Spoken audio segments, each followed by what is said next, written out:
Oh, fantastic. This is Gilbert Gottfried. You're listening to the Temporary Uncles podcast. Please enjoy these stupid idiots talking about shit for an hour. Oh my god, Gilbert Gottfried fucking died. He basically turned into a puddle of goo. He basically. based.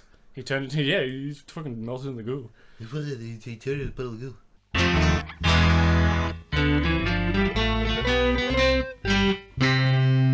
Hey everybody, welcome to the Temporary Uncles podcast. I'm Nick. And today's episode is number 31, I think. Is it? I think so, yeah. Fuck off. I think this is number 31. It's gonna be fucking 27 or something. It's not. No, this is 31. The last one, which was the December episode, was number 30. We missed the January episode because a little someone had fucking COVID. I had the spicy cough. You had the spicy cough. You had the big brown frown disease. It made my brown frown. It didn't really. I had a perfectly content spaghetti house. my boy garden was zen. I don't want to hear about your boy garden. You don't? No. Do you know what I plant in it? Anyway, how was COVID? How did it treat you? It was it was fine.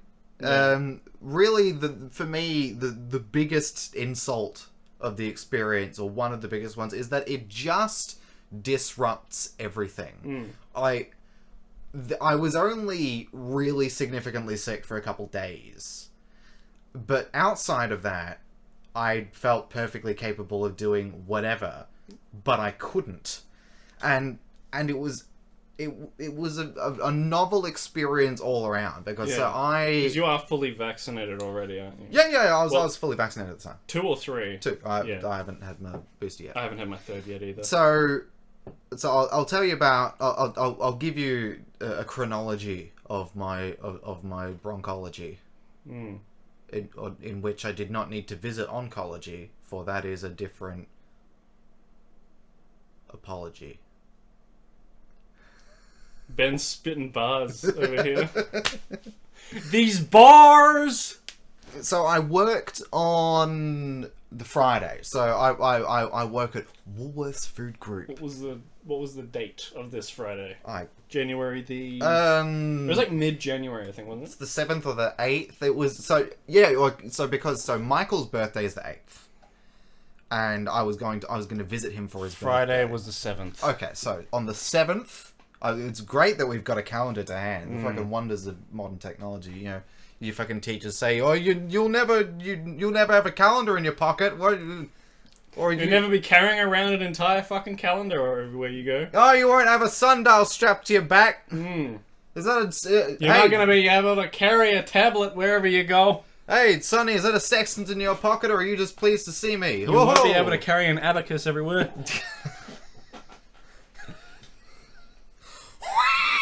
You won't be able to employ your own personal bean counter. That's racist. So I worked on the Friday, and so I work at Woolies. I work at Woolworths Food Group Incorporated.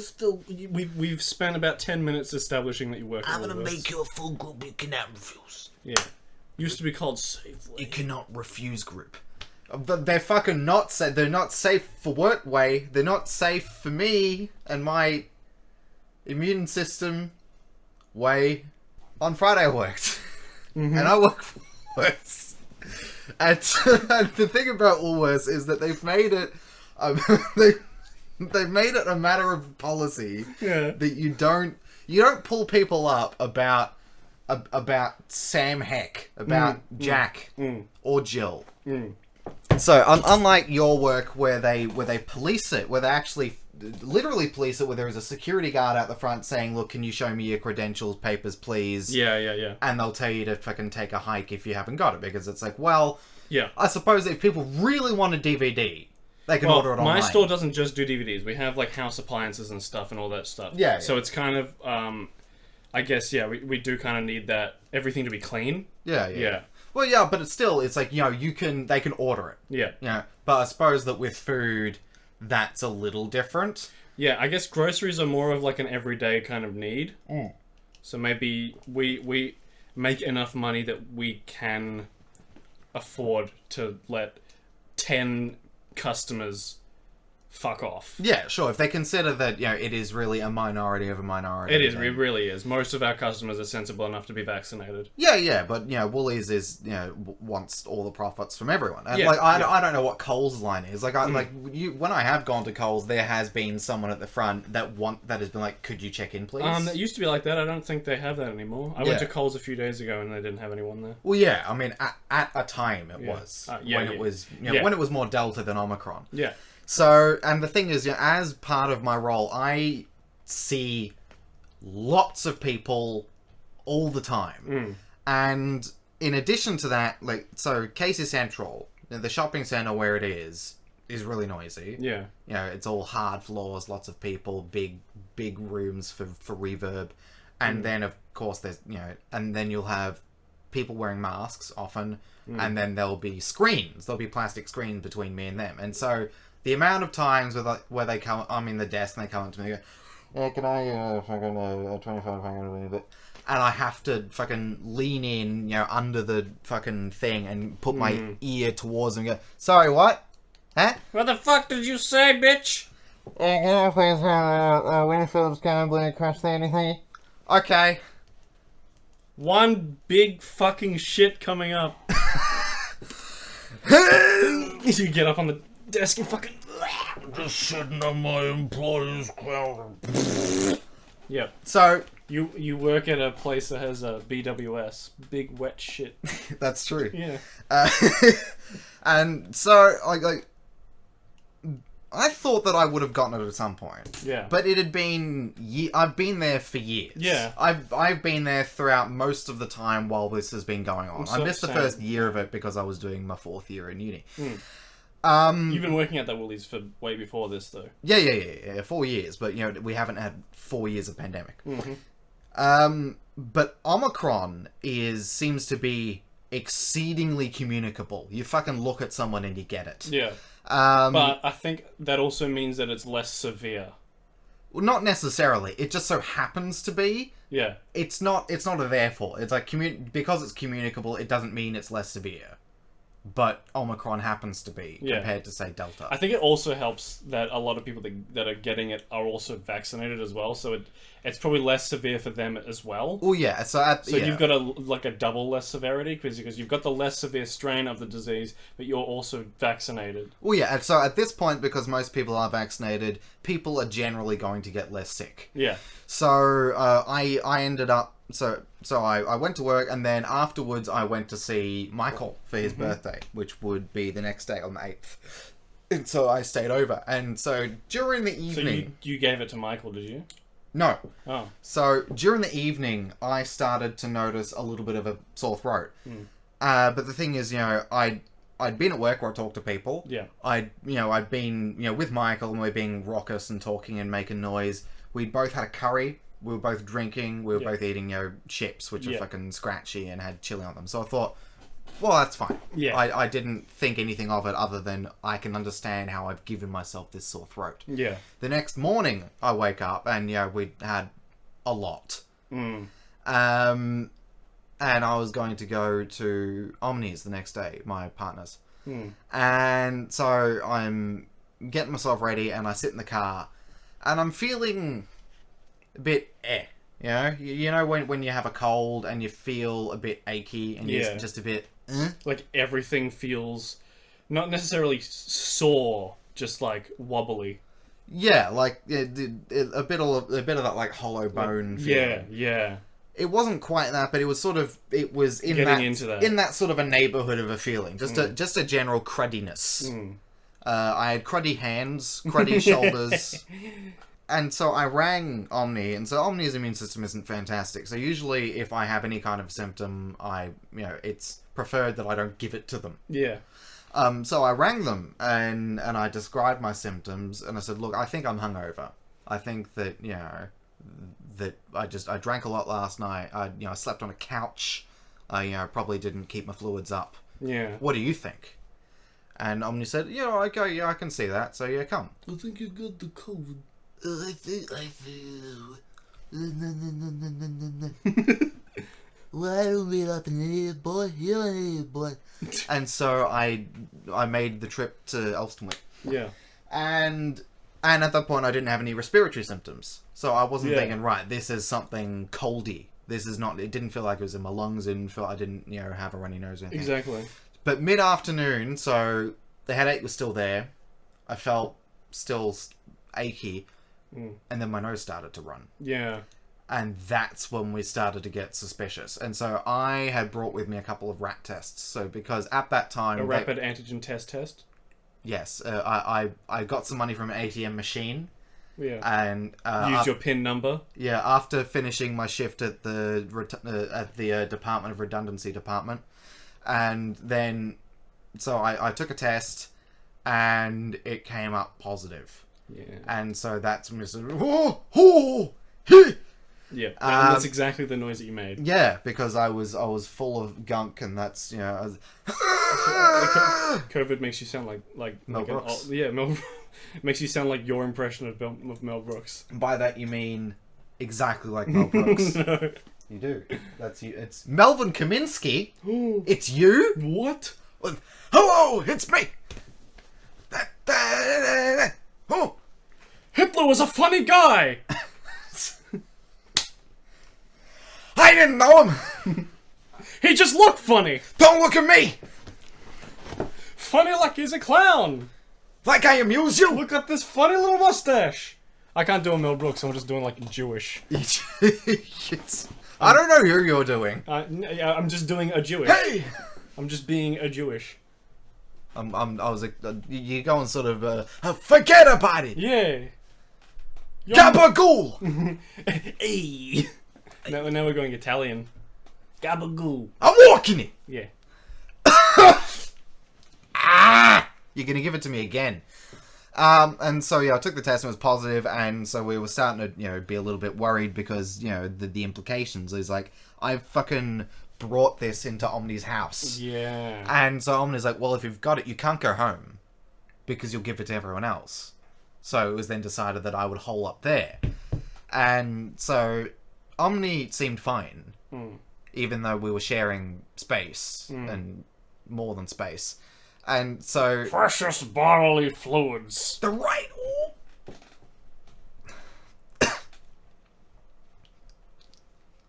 Right, and so we were in close proximity, and I thought, well, alright, well, I hope that I don't give it to them, and eventually, so they took a rat, and it came up negative. Okay. Which was... Fortnite. Yeah, big chungus. So the next day we both got a PCR test. We went to a testing site. Okay. To get one up the nose. And one up the ass. What? We're one up the nose with the best of them. And so we got that, and so it confirmed that I definitely had it. Yeah. But Omni's came back negative, and we thought, okay, well maybe, I don't know, maybe I'm past the infectious period. Maybe I just won't give it to them. And then 2 or 3 days later, I'm feeling better, and they start to feel crook. And so then they take a rat. Yeah, and now they're positive? And it comes up positive. Yeah. And so that was a really scary moment, because I thought, right, well, not only have I risked their health, I've explicitly implicated it, because they are unwell. Yeah. And I thought, well, I don't know how bad this is going to get. But so we had one of those little, where if you have you ever been to hospital? They put the little thing on your finger and it tells you your oxygen. I've never had that, but I know what it is. Yeah, your little clippy. I don't get sick very often, so I haven't really been to the hospital. Oh yeah, you don't go around licking doorknobs or anything. No. Fucking coughing into people's mouths. Letting people whisper secrets into your butt. Me coughing into people's mouths wouldn't make me sick. Yeah, but then they would probably retch and spit all over your face. Think about it. And then I would fart on them. Think about it. Yeah, you'd fart on them after they whisper a secret up your butt. Farting on my roommate's door. Ha.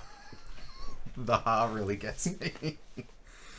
So yeah, and thankfully they didn't end up really unwell. You know, they were sick for a lot longer than I was. Oh shit. They were just, you know, in a lot more pain than usual. They're usually Yeah. in some pain, but they were in more pain than usual. Mm. And so, you know, I was there and I was around that, and I didn't leave until they were, you know, able to take care of themselves. And the thing is, and then you got it again, and then they got better, and then you passed it on to them again. yeah, and we then coughed back and forth yeah, forever. Yeah. You feeling better now? Oh yeah, I was feeling better. Both of you like feeling 2 better? days into it. Yeah. Both of you feeling better Yeah, now. yeah. That's good to hear. But it was a novel experience because I'd never stayed with anyone for such a long period that wasn't like an immediate blood relative. Mm. You know, I've lived at home for, you know, my life. So there are some people that I've lived with consistently for 24 years. Yeah. But no one else have I stayed with for like freaking 11 days or something like that. Yeah. So it was challenging because both Omni and I are introverts, and we really need space away from people. Yeah. And there isn't really space in there. And it wasn't like one of us would, you know, leave at some point during the day. No, you're both there the whole time. We both have to stay there, and we know it. Yeah. So it was hard to sort of, you know, recharge and be resourced. Like, you go to bed and it's like, oh, and there's just like, fuck, there's a person there. But it was... Did you sleep in the same room? Yeah. In the same bed? Yeah. Yeah. Well, maybe if you wanted alone time, you'd probably have to sleep in separate rooms. They're like fucking, like... Is it a small apartment? Yeah. Ah. It's not a house. Yeah. I mean, the other option was the couch. But like, yeah, it's... And, you know, the bed was nice, and it wasn't... There was nothing bad about, you know, sleeping together, because it was still comforting to sleep together. It was, it was just like... Even in the places where I would normally expect to just be by myself, Yeah. I wasn't. Yeah. It was just a different experience to have to, you know. I think that we both struggled a little bit, but we came out the other side of it, you know, still good. And we're still, yeah. And what was really indicative to me is that it was hard to leave. You know, my time was up, and I could go home. Yeah. But I wasn't just like, all right, fuck, see ya. Yeah. It was still hard to be like, all right, I'm going now. But that's probably also because of the whole, like, just making sure that you're both still, like, healthy when you leave. Well, that wasn't it for me. Like, I felt confident that I wasn't, you know, going to go and fucking infect everyone. It was... But also making sure that they were okay. Yeah, I mean, yeah, by that point, they'd been 3 or 4 days where they were, you know, getting up out of bed and doing things for themselves and all that. And so I wasn't worried that they were going to be an invalid or something. It was just like, yeah, I didn't want to be apart from this person. Yeah, that's nice. Yeah, it's like, I thought that, yeah, that maybe, like, okay, you're free to go, alright, bye, and just rush out the door, because, like, okay, I'm done. But it wasn't. It was the opposite. It still, you know, took a couple of goes to be like, okay, I'm leaving now. Yeah. See ya. See you later. Bye. So it's funny that you're talking about how you are more used to being, I guess, alone than... I'm more used to, you know, having Yeah. the option to be alone. Yeah, whereas I'm more used to always being around people. I don't really spend that too much time on my own, except for, you know, the ungodly hours When you pee. except for, like, the ungodly hours of the night where I'm the only one awake, you Yeah. know. But the last, like, I guess... You are the night watchman. last couple days, I've been home alone. Uh-huh. Because my parents are on holiday, and so it's been a funny experience because I haven't done this for a while. Yeah. Because of COVID, obviously, no one's been on holiday for a couple of years, so it's been a while since I've been home alone without anyone else here. Because last time my family would go on holiday, I would be the one to stay here and watch the house and watch the cat. Yeah. And now my sibling has moved out. So it's not even just like my parents going on a holiday by themselves and then the two of us home alone. Because they've moved out. Yeah. So now it's just me and the cat for like a week. Yeah. Yeah. So I've been trying a new thing with Buckley. Because normally we would just kind of leave him in his room for the night. Yeah. And then Dad would wake up and feed him, and then Buckley would just roam around the house for however long. But I've been trying something new, which was basically letting him... Spoon you. No, letting him stay just wherever he is, instead of picking him up and taking him to his room at nighttime and then closing the door. I've been just like leaving him in the study or leaving him in the front room or wherever he happens to be, and then just going to bed. Yeah. And then he wakes me up at like 6 in the morning to feed him, which is Meow. that's a normal time. Meow. If he was waking me up at like 4 a.m, I would be annoyed. But waking me up at 6 a.m. is You'd fine. tell him to fuck off. I would close my door. But no, waking me up at 6:30, whatever, that's fine, because that's the normal time he gets fed anyway. Yeah. And then I can just go straight back to bed. Sometimes he'll jump up into my bed. Sometimes he won't. Your cat's not a vocal kind of animal. He's vocal when he's been very vocal to me the last couple of days. He kind of be like, "Where are you?" Or I don't fucking know what he's talking about, but yeah, he's been yelling at me quite a bit, and I've found myself talking to him a lot as well. Yeah. Because he's the only other living thing in the house. Yeah. So I'm either talking to myself or I'm talking to the cat. I prefer to talk to the cat, even though I don't get an answer from either of the other times. But yeah. But when you talk to yourself, you don't give yourself a look. You don't fucking raise your eyebrows. No. But Buckley might. Yeah, he does raise it. He wiggles his eyebrows sometimes. He'll be like, you know. Yeah, it's an interesting proposal. Yes. Yeah, living with just him has been funny, yeah. And I think he likes me the most out of all of us. Yeah. So I think it's definitely helping that he likes me the most. You were the most cat-like. I mean, I prefer cats in general. Yeah. I'm a cat person, not a dog person. I like the cats are fairly independent. I think they're smarter than dogs as well, and they just kind of, apart from when they need to be fed or when they need their poop removed from their toilet, they pretty much like keep to themselves, unless you're both in the mood for like snuggles or playing or throwing a fucking toy around the house. Yeah. Or like checkers or like Mario Kart or But Buckley's been playing clam bake. I've been playing De Blob again because I got some replacement Wii remotes. I've been playing the Wii the last couple of days. I forgot De Blob existed. De Blob was one of my favorite games ever, and so I just recently wanted to play it again, but I found that the Wii remotes were like the batteries had melted through, Right. which fried the Wii remotes. So even replacing the batteries, like, they didn't work anymore. Yeah, batteries shouldn't do that. Yeah, so I think either we left them in there for too long, or I don't know, they fried. I don't know what happened. You should put it in a lead-lined container and bury it in the backyard. They were very. We just threw the batteries away. Oh, I mean, you could do that too. Yeah. We've had the Wii for like 10 years. We Have had actually. I mean, we've had it for way longer than 10 years. So those Wii remotes are old as fuck. So the new ones I got, they work fine. Oh my god, the Wii is a really old console now. Yeah, I think the Wii was from 2007. Like, the way that I used to think of the fucking 64, being like, that was a console that came out in 1996. A year I used older to than you. think, because I used to, as like a tiny child, I used to think of the 90s as like, oh, that was like 10 years ago. That was the previous decade. The Wii was released in time for Christmas 2006. There you go. Discontinued. The Wii. It's funny. The Wii itself was discontinued in 2011 in Australia, 2013 in Japan, and yet people still make Wii remotes.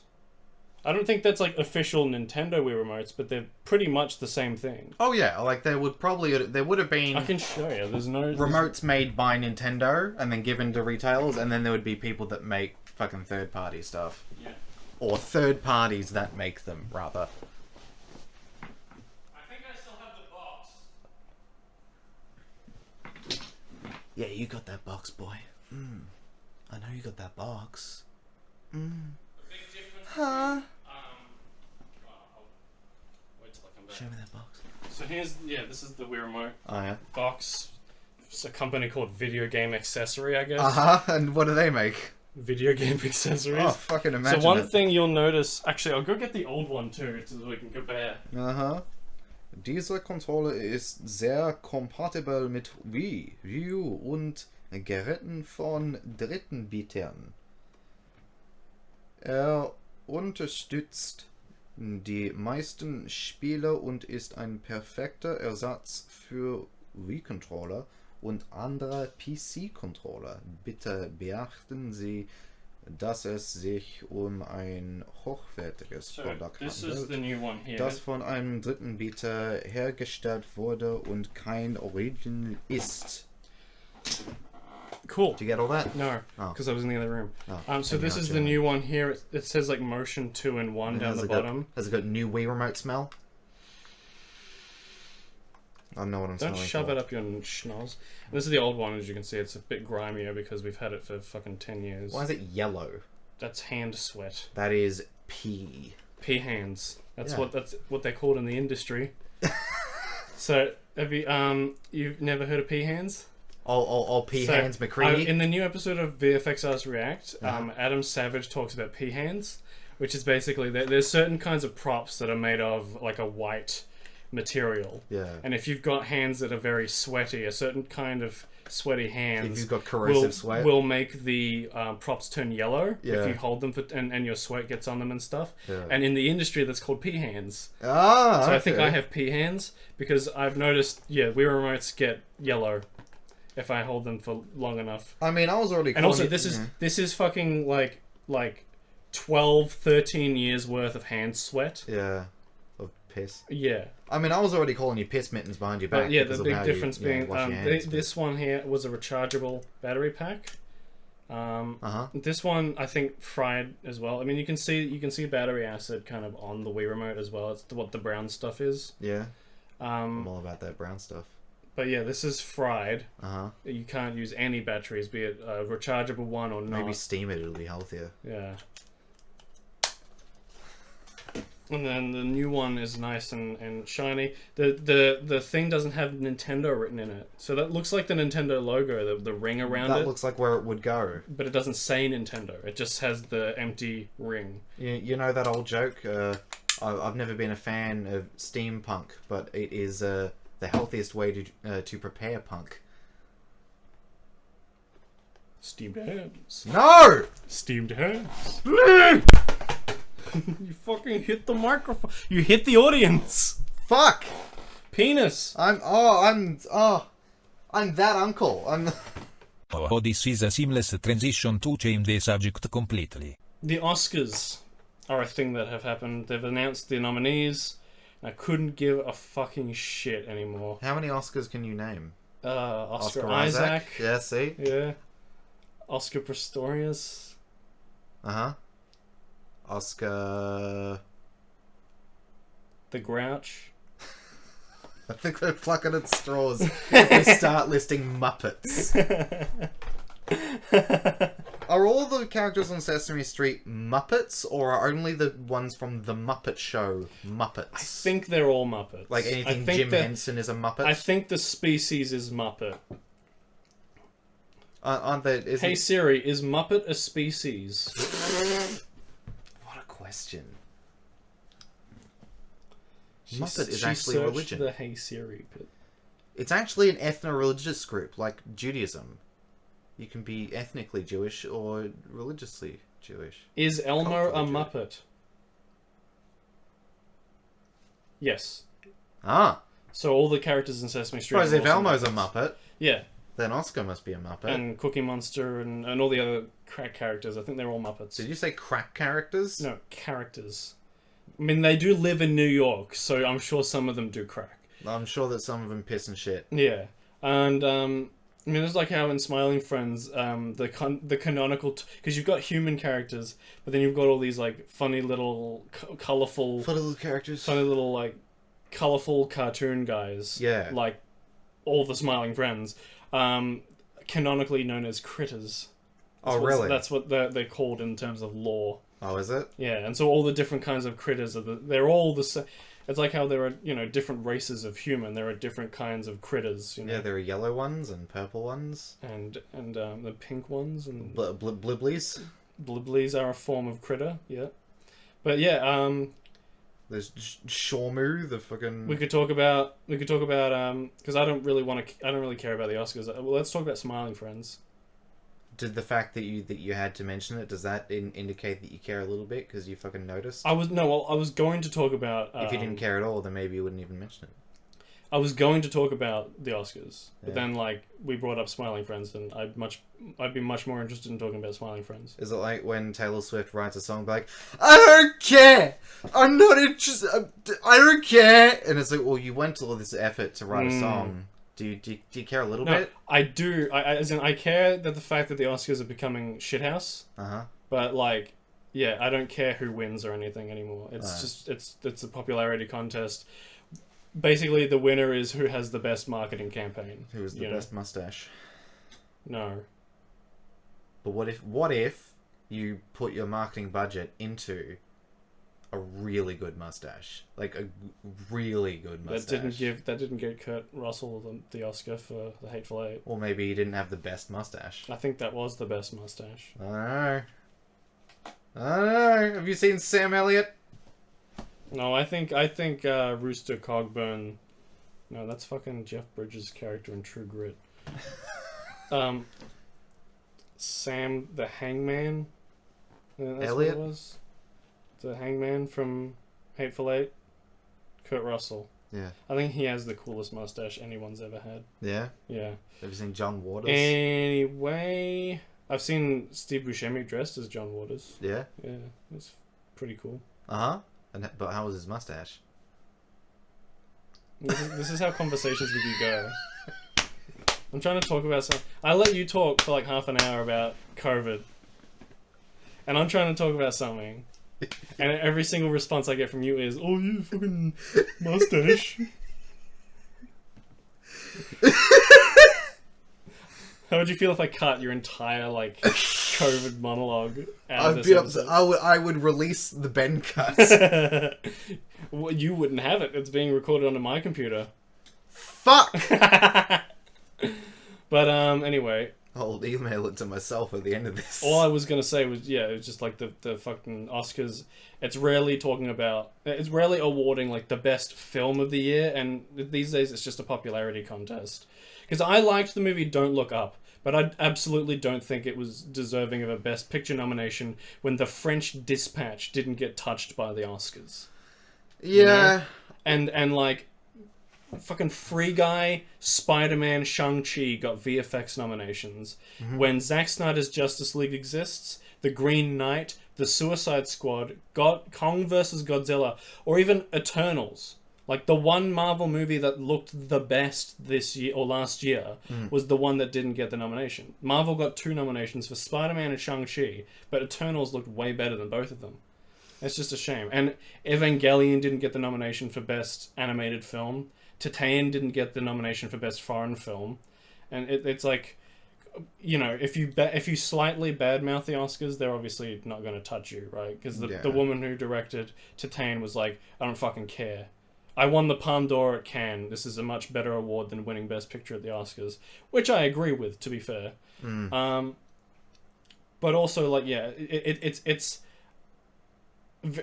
too Hollywood centralized.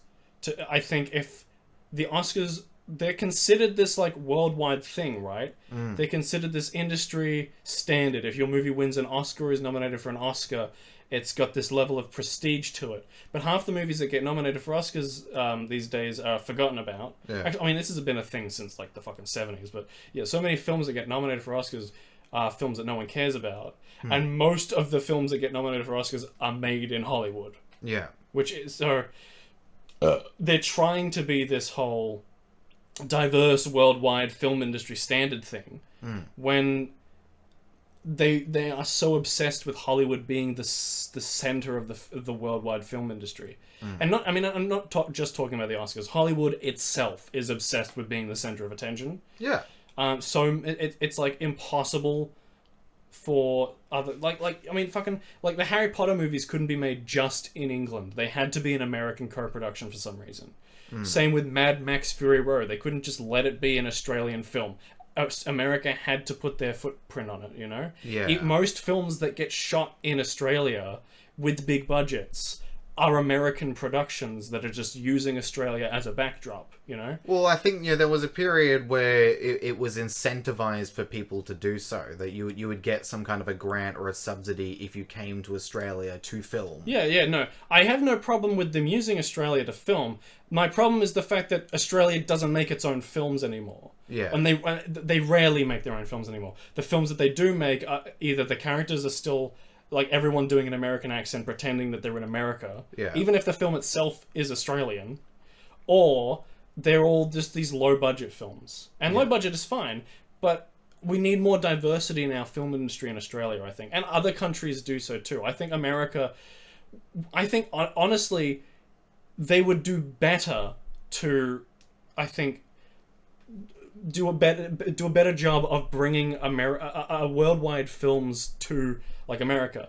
They have this fascination with remaking other countries' films when they could just give those films considerably better distribution deals and still make profit off of it, you know? A24 is the perfect example because they get movies from other countries and they distribute them under the A24 label, which one gives them a better audience, but also two helps A24 make money anyway, you know? Yeah, well, I suppose, like with regards to them, like, remaking other countries' films, like, if you consider that there's, like, an English version of The Ring, there's an English version of Old Boy, there's an, blah, blah, blah, blah, blah. Most of them are crap, too. They may go, right, well, this film works really well in concept, I went and I saw it, and I enjoyed it, but they will be concerned that if they gave it a wider release, that people will look at it and go, ill foreign, I don't want it. But that's the problem, is that if they started normalizing this kind of foreign films getting bigger distribution releases,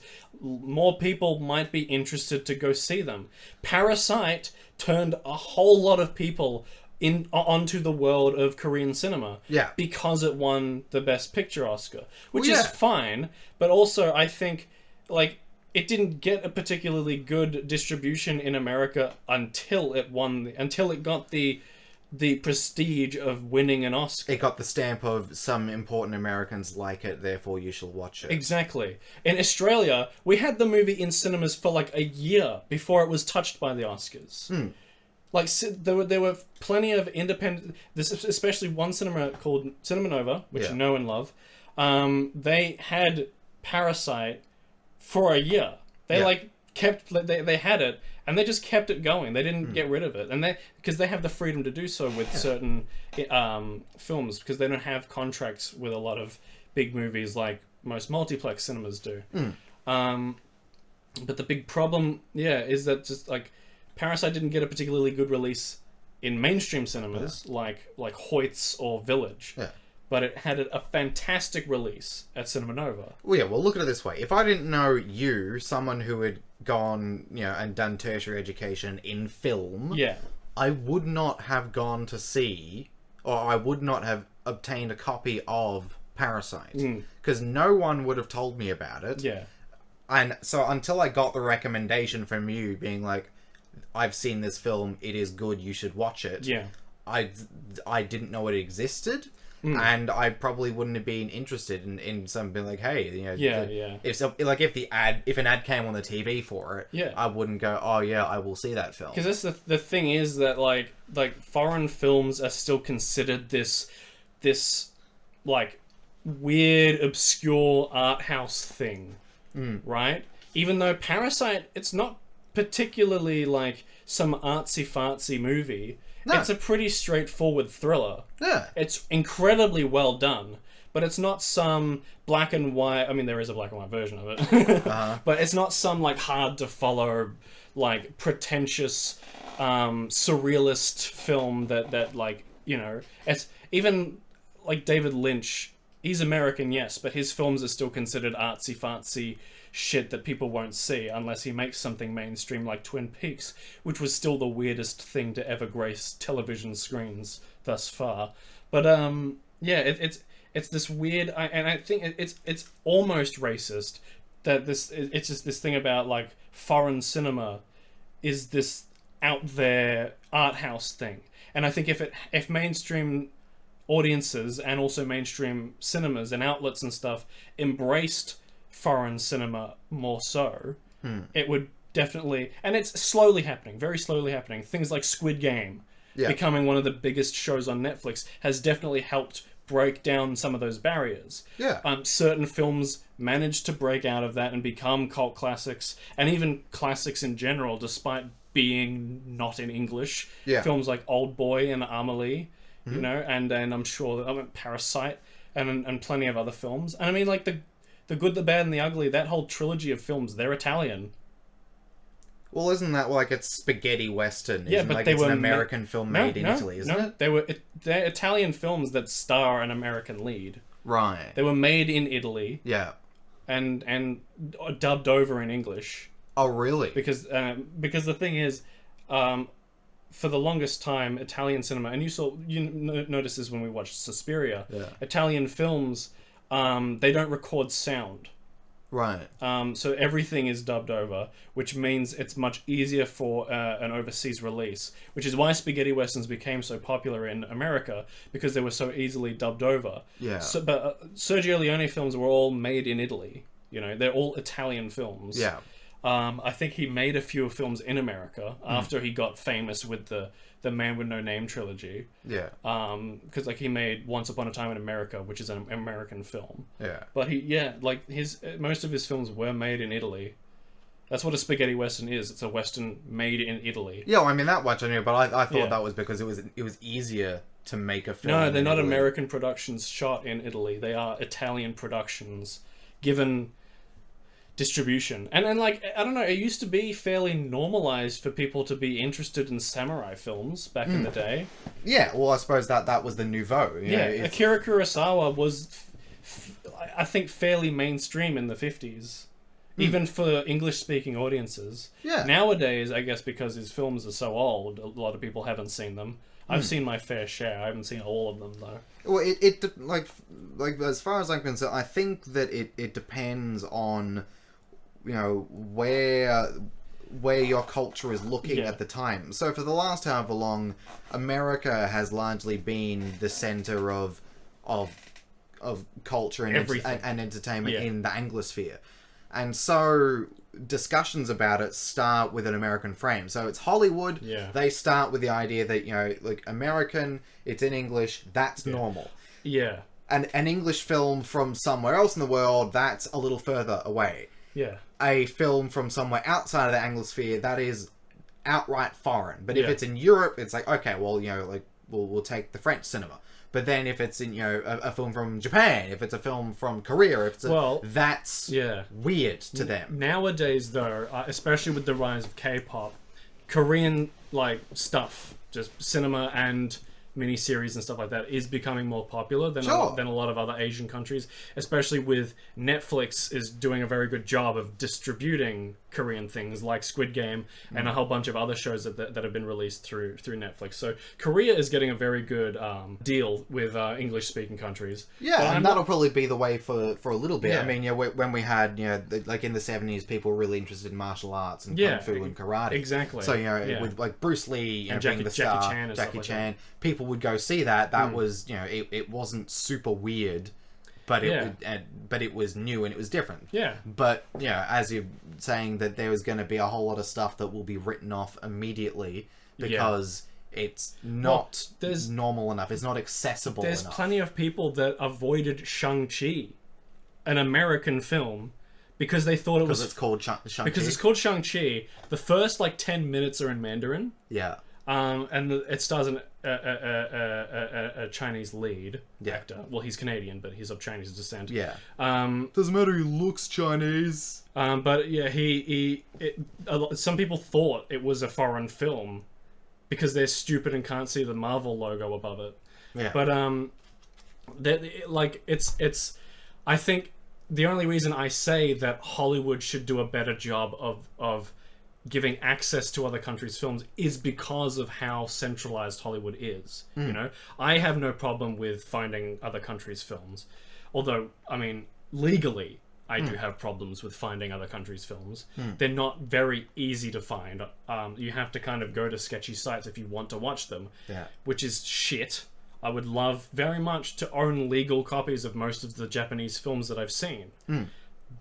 It's just not easy for some reason. because of how decentralized, because of how central American films are, they get pushed into every other country, and yet they don't reciprocate.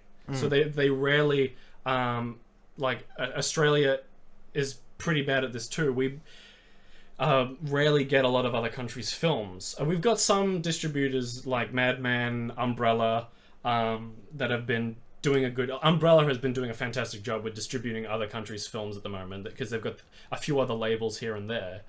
Imprint is also doing a pretty good job of bringing in like classics and stuff. But we don't have things like Arrow Video or Criterion in Australia. Oh, really? Yeah, you have to like order the UK versions of these Blu-rays if you want to like get them, because they play in Australian Blu-ray players. Yeah. Region coding. It's like all PAL, is it? It's a region coding. So PAL and NTSC doesn't really matter. Like that, those will play on anything. That's just I'm not really sure what that means, but it's the region code. Right. So it's literally like just a lock. So it's not necessarily the type of disc. It's some sort of region locking. Yeah. And I think I've talked about how stupid this is before on a previous podcast, how region locking was created to stop video piracy when DVDs were made. Because films would come out in some countries but not other countries, and then they would... Like with VHSs, piracy became a big thing. So with DVDs, they decided to add region codes to films, which then in turn made it way harder to distribute films worldwide. Yeah. So recently they've done away with region coding in 4K discs. Yeah. But Blu-rays and DVDs still have region codes, which is fucking stupid, because you need to get a region-free Blu-ray player if you want to watch.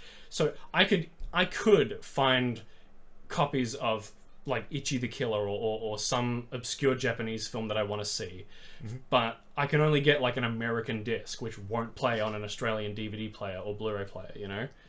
So region coding just makes it even harder to legally obtain copies of films, you know, unless you own a region-free Blu-ray player, which for some reason are becoming a fucking white whale in retail.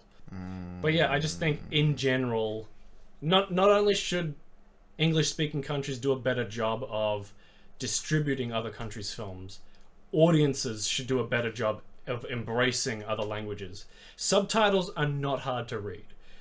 True. You get used to it within the first 5 minutes of the movie. Yeah. My dad gets annoyed by them, and I guess he uses his brain all day because he fucking works. But like Mum, she's always down to watch foreign films with me now. She doesn't care about subtitles anymore. And I'm showing my dad a few films here and there, and I know he liked the Raid movies, even if he said he didn't. But I do reluctantly watch English dubs with him sometimes as well.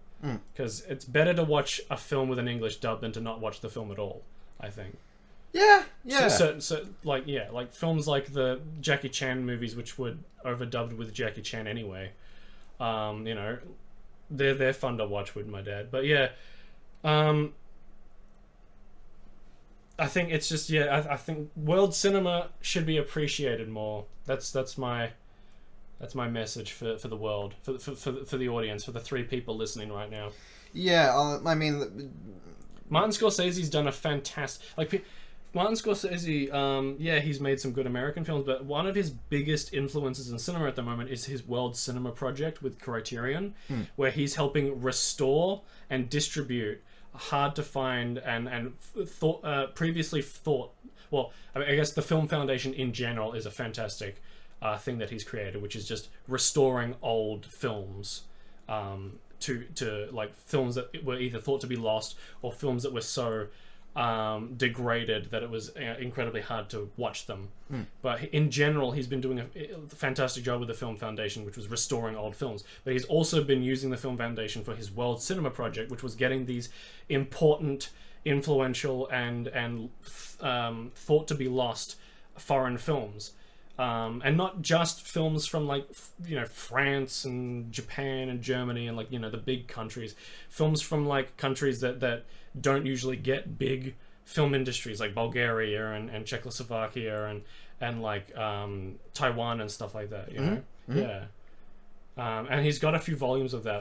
Annoyingly, you can only get it through the Criterion collection. If Criterion brought their streaming service to Australia, I would immediately subscribe to it, because there's so much fantastic cinema in there. Like, people like to think of the Criterion Collection as being this pretentious thing for film snobs, but they do a fantastic job of bringing obscure and like hard to find films to the masses. My thought is that, as far as things being Hollywood centric and not shining enough light on international film, is what are we pretending that the Oscars is, and what is meant to be the breadth of it? Because I suppose that what it really is an Anglosphere festival with occasional notable international bits. Like, they have specifically a category for films from around the world. So I think that really what it is, it's like if you go to a fish and chip shop, and they do the fish and chips really well. They know all about that. They understand that. That is what, the audience wants when they go in there.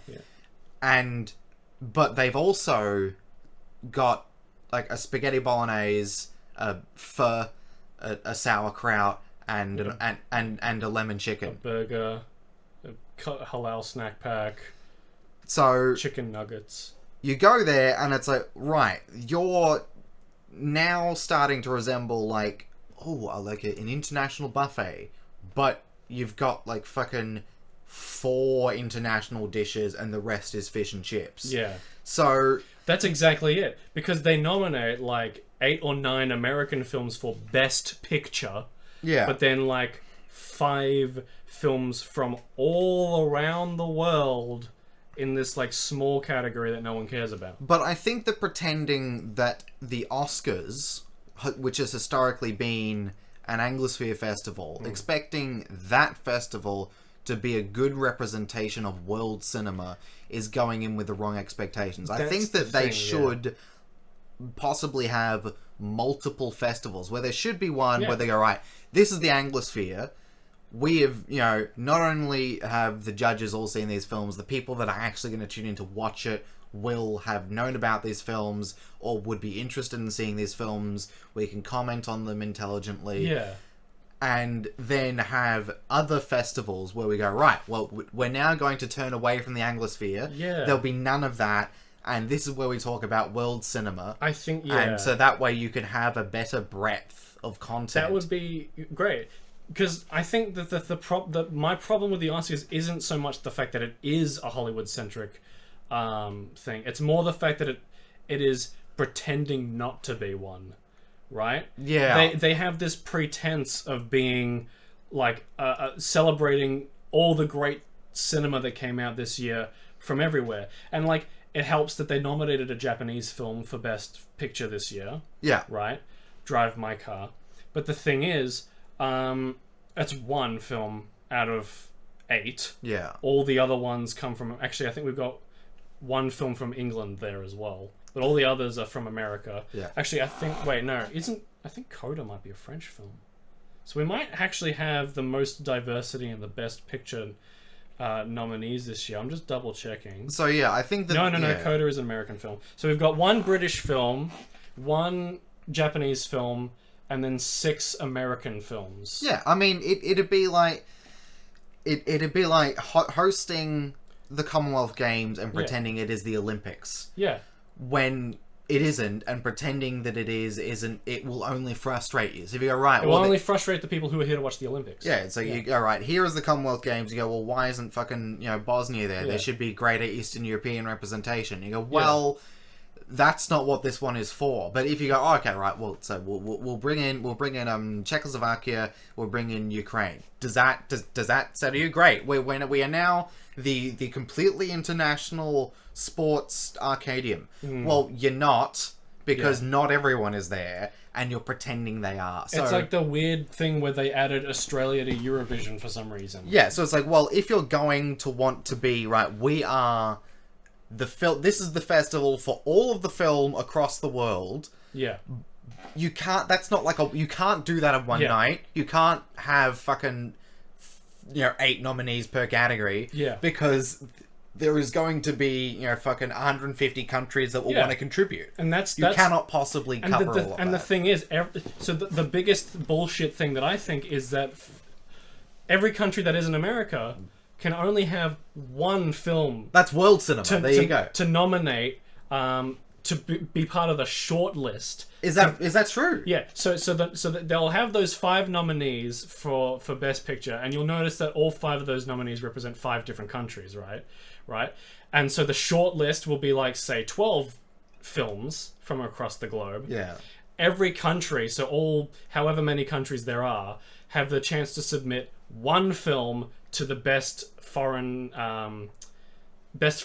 film category. Yeah. And I think maybe they also have a chance to submit one film for Best Picture.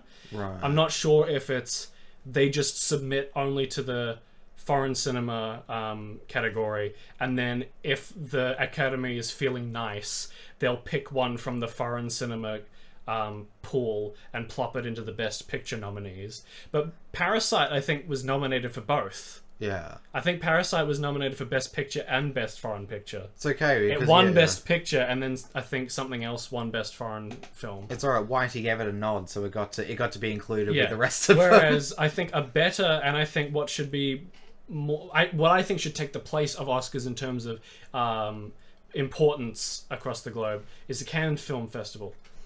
Because Cannes Film Festival is huge, worldwide, and amazing, but it's not one night of cinema. Yeah. It's 2 weeks of cinema. Yeah. They do award a Best Picture thing at the end of the year, Yeah. but that's after basically they allow, because it's a film festival, it's not an award show. Yeah. It's more about the films that are playing rather than who wins the award at the end. Yeah. And I do think they have more nominees for their big award at the end, and they're all films from all around the globe. Yeah. It's a festival that is held in France, but that doesn't mean a French film is going to win. Yes, a French film won this year, but films from across the globe win all the time. And Parasite won the Palme d'Or that year, and then it also won Best Picture. Titane won the Palme d'Or this year, hasn't been touched by the Oscars. Yeah. Because I think the director said she doesn't care. Yeah. She won the Palme d'Or, and that's what she wanted. Or like if she cared about awards. Yeah. Yeah. Yeah. And I mean, like, Titane's the kind of film that is very hard for Americans to stomach anyway. It's very sex. Okay. Yeah. Yeah. Americans are funny about sex. Yeah. They are. They're weird about that kind of thing. Repulsed and attracted, and only if it's with these people, and it's Exactly. And like yeah, it's very, very, very R-rated from what I've heard. Yeah. Like, borderline pornographic from some reports, but that could just be people blowing their load, you know? Yeah. I mean, you could just. I've seen certain films that people describe as borderline pornographic, and it's like, Oh, I've seen porn. I know this what is it looks not like. this is not what you said it was going to be. Like I watched. Are you disappointed? Well, no. What's funny is I didn't see one butthole. 2 stars. I feel like I've been desensitized by a lot of, especially in terms of violence, because I've seen a lot of movies that people have described as like, oh, this is the goriest, most gruesome, most violent, most disgusting film ever. People have fainted when they saw this film. It was like banned in all these countries, and yet I'm like, all right, but no.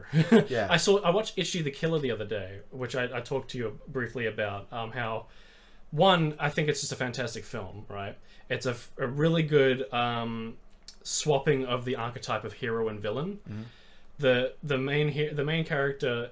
Well, there's 2 main characters. There's Ichi, the title character, who is the second character, who is a vigilante. He dresses up in this costume, and he kills criminals, the rapists and gangsters and stuff like that. So he's like a Punisher. Yeah. And then there's Kakihara, who's this Yakuza guy with scars on his face. He just kills indiscriminately. He loves torturing people, and he loves torture himself. He's a sadomasochist. One of these characters is the villain. One of these characters... one of these characters is the villain, one of these characters is the hero, right? Yeah. But then you find out... Then, as the film progresses, you find yourself rooting for the Yakuza guy. The guy who is the criminal, who kills people, who loves torture, right? Because the vigilante is actually just enacting a rape fantasy from his childhood. He is a wimp. He cries all the time, and he is just like, he's just like really hard to be invested in, right? And then Kakihara is this like Joker-esque kind of character who is really stylish, really funny, and really charming, despite being incredibly violent and borderline evil, right? So the movie really plays around with this whole morality thing, because you find yourself rooting for what would normally be the villain in a normal story. Yeah. So I thought that was really interesting. But the other thing this movie is more known for is the copious amounts of gore and violence, including that of a sexual kind. There's a lot of actually, the rape is kind of off-screen. It's much more implied rape, but the actual violence of characters getting bits cut off and sliced up, and just blood, copious amounts of blood flying everywhere, was honestly, and I hate saying this, it was quite tame in comparison to what I had heard from everyone. Right. Especially when CGI is involved, because this movie's from 2001 from Okay. Japan, so the CGI is it has not aged very well. Right. Japan is notable for not really caring about realism in terms of their CGI, and it kind of shows, especially because I watched a restored version of it, so the CGI was way more noticeable because it was like HD. Yeah. Like there's a scene where a guy gets cut in half, and I remember watching like kind of probably a VHS rip of that scene, and it looked so real. And then when I watched the HD version, I'm like, oh, this is fucking CG? I thought this was like a dummy that had been cut in half, you know? I thought just like the close-up of the guy's face, I thought that was like CG. But the actual full body being cut straight down the middle was CGI, and it falls to the floor. I actually think Kingsman, the first Kingsman movie, because you know there's a scene, you've seen that one, right? Yeah, I've seen You know how in the beginning the guy gets cut in half?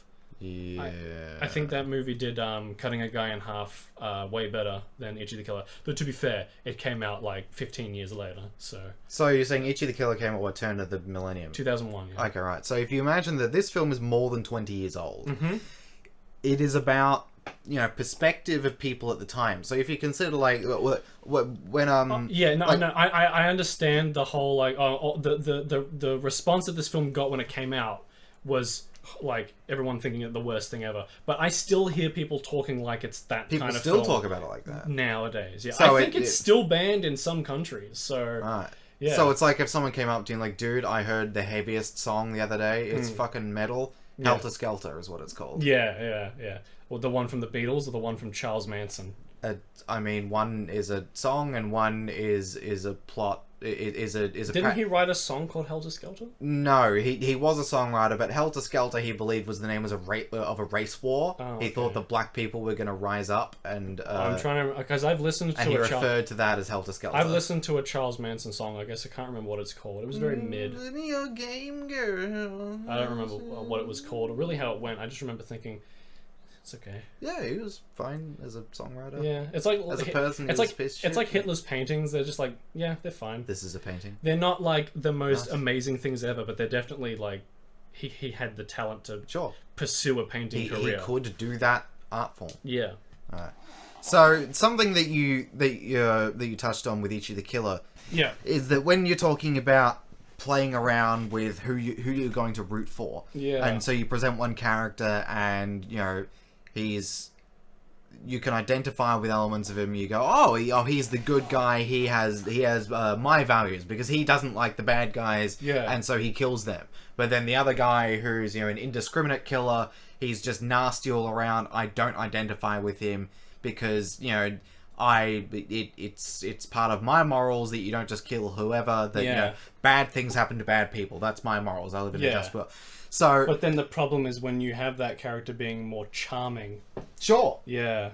And so then when you're saying that they do things with these characters that make you disidentify with the guy that you thought was the hero, and that you then find yourself being captivated by the guy that you thought was the bad guy. Well, yeah, because I mean, when you're introduced to Kakihara, he has like the coolest fucking shot of a guy smoking in any movie ever. Yeah, because he's got what I think is called a Glasgow smile. Yeah, he's got these scars across his cheek, right? Yeah, he's got like the Joker, kind of like the Joker, and he keeps them, I guess, he keeps the corners of his mouth pinned together with these piercings. Yeah. There's a scene later in the movie where he takes the piercings off and he like fucking unhinges his jaw and rips the skin off a dude's knuckle. Because the dude's punching him in the face, and so he like rips the skin off his knuckle with his hand. Jesus. Anyway, when he's introduced in the movie, Kakihara takes a rip of his cigarette and blows the smoke out of the scars on the sides of his cheek. Oh. It looks fucking cool though. I'll quickly show you. That is pretty cool. That, you know what that is. So yeah, that's the thing, is where you go and you find yourself, you know, it's self-reflecting. You do a double take and you go, fuck, do I like this guy? Is this the guy that I'm rooting for? Yeah. And that's what made me think about a film that I saw recently, My Friend Dahmer. Yeah. Which is about Jeffrey Dahmer, the killer, the serial killer, cannibal, necrophiliac, you know, general all-around not nice guy. Real motherfucker. And not in like a cool jazz way, like that motherfucker swings.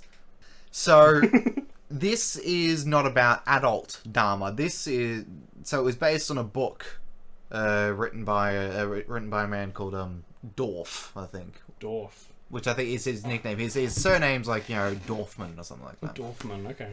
Something like that. I probably got it wrong. Jeffrey Dorfman. So it's about not everyone in this film is called Jeff. My Jeff. Meh. The movie's called My Name Jeff. It was based on an autobiography by a guy who went to school and was, you know, friends with Jeffrey Dahmer. And so this tells you about the adolescent Jeff.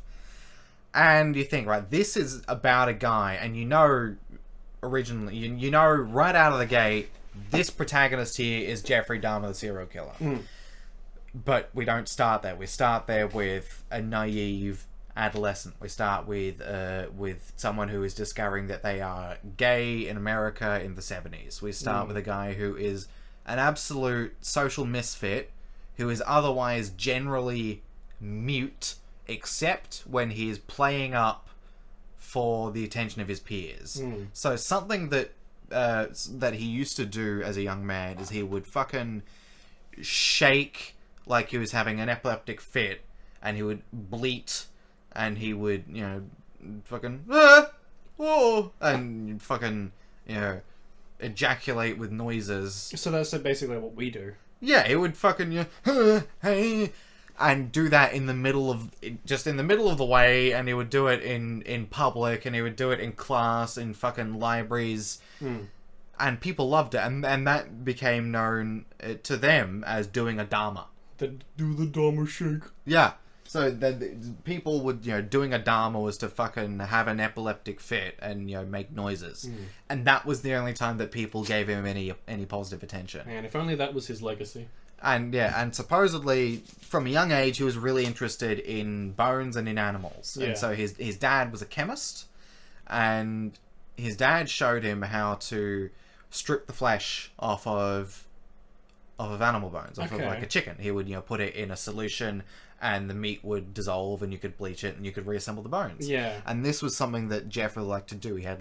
Supposedly he had a little shack at, you know, near the family home where he would find roadkill, he would find animals, and he would put them in jars, and he would play with chemicals. And supposedly he was so bookish and involved in that, his dad started to be concerned and discouraged him from doing it. Okay. Because he saw faults in Jeff that he saw in himself, in that he was constantly, you know, at the lab, he was constantly, you know, he wasn't at home, he wasn't, you know, spending time with his family and his wife, and so he fucking demolished this shack and discouraged Jeff from engaging in this passion. And so the one thing that he was, you know, really good at and really interested in, he wasn't allowed to do. No one fucking paid attention to him unless he was fucking being an oddball. And he was generally confused and isolated. And his parents, he watched his parents' marriage dissolve in front of him. Yeah. So his mother was supposedly suffered from bipolar and was, you know, unmedicated, and that was difficult to deal with, and his, you know, parents constantly fought. So there were all these things that were going on in his life that just set him up as a scared, confused, confronted teenager with few prospects and not really anyone that he could really call a friend, a real confidant that was looking out for him. And I can't speak for everyone that sees the film, but I really feel for the guy. He was not dealt a good hand of cards. Yeah. And I would have hoped that he had a better upbringing and that he had, more attentive parents that could, pay better attention to what was going on in his life. Yeah. But then you also have to realize that this is a person who is obsessed with, who starts having fantasies of killing people, of waiting in the bushes for a jogger that he would note that would come along every day and, going after him with a bat and taking him back to his house to, dissect him. Disassemble him. And you catch yourself realizing that you have identified with and sympathized with someone who is known for killing something like 17 men. And in his prime killing days, he would bring people back to his apartment, often under the guise of, taking photos of them or having a beer with them or, just, having a gay old time. Yeah. And he would drug them. Yeah. He would inject various parts of them with acid. He would inject their brain with acid. He would inject it into their veins to see what would happen to them, to incapacitate them. And this is in the movie? No. This is in his life. This is something that Jeffrey Dahmer did. Okay. So where does the movie end? It ends just before his first murder. Was that the jogger? No. No. He never ends up killing that jogger. Supposedly, the day that he resolved to fucking jump this guy, he didn't turn up. Oh, okay. On his regular route, and so Jeff just waited in the bushes. Had Jeffrey Dahmer admitted to this? Supposedly this is something that he's told to someone at some point. He's dead now, isn't he? Yeah. So Jeffrey Dahmer was killed in prison. Yeah, he's not like, I think, because there's some notorious serial killers from yesteryear that are still alive. I think Ed Kemper, is he still alive? He might be. I don't know, but there was a film made about him too.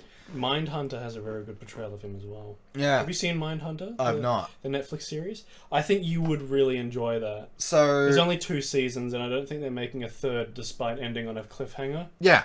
But yeah, it's very easy to watch. I think you'd enjoy it because there's basically interviews with serial killers. Yeah, and I mean, what you have to understand is that Jeffrey Dahmer as a serial killer was a really fucked guy. So he would incapacitate these individuals with drugs or otherwise, or he'd beat them, and he would kill them. He would dismember them. He would keep their parts. He would consume their flesh. He would dissolve their flesh in barrels of acid.